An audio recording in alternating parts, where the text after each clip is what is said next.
Our second resource speaker, Senior Fire Officer 2, Nipan R. Descalar. Our Tourism Officer, Ms. Jeremy Campanur. Barangay Captains, Kalibig Presidents, PNP headed by Police Captain Vicente Salaveria. The men and women sa nagkalain-laing barangay, and of course, there is atong lungsod sa Mutya. Again, maayong buntag sa tanan. My task this morning is to welcome you all. But before anything else, I would like to emphasize na nung naata karon.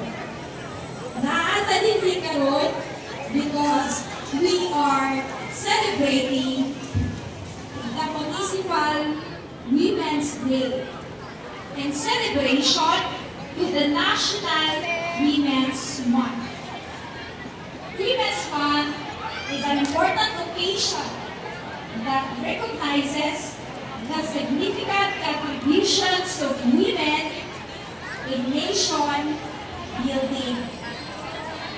It is held every month of March of every year, and it serves as a platform to honor the achievement across various sectors while emphasizing the continuous need to advocate for gender equality and women's empowerment.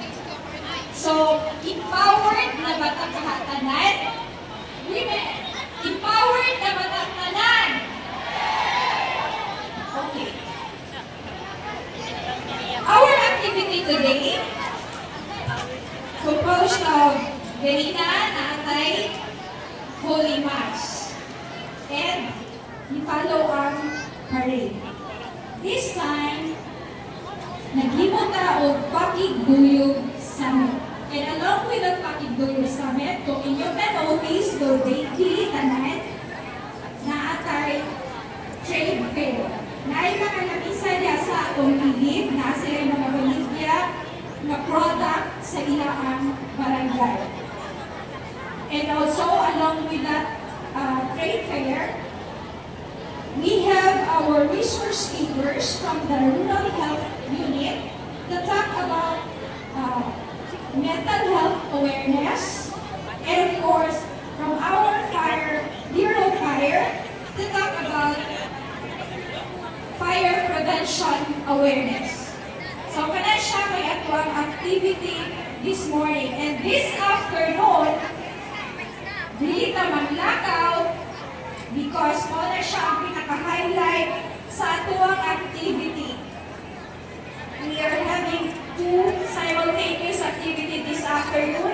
The 2025 Rap Model and Modern Dance Competition. So I hope you will stick with us para ma-witness ang mga activity.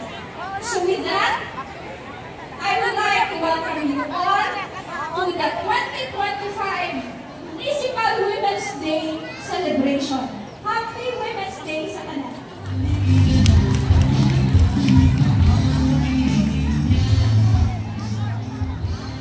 Thank you for the welcoming word.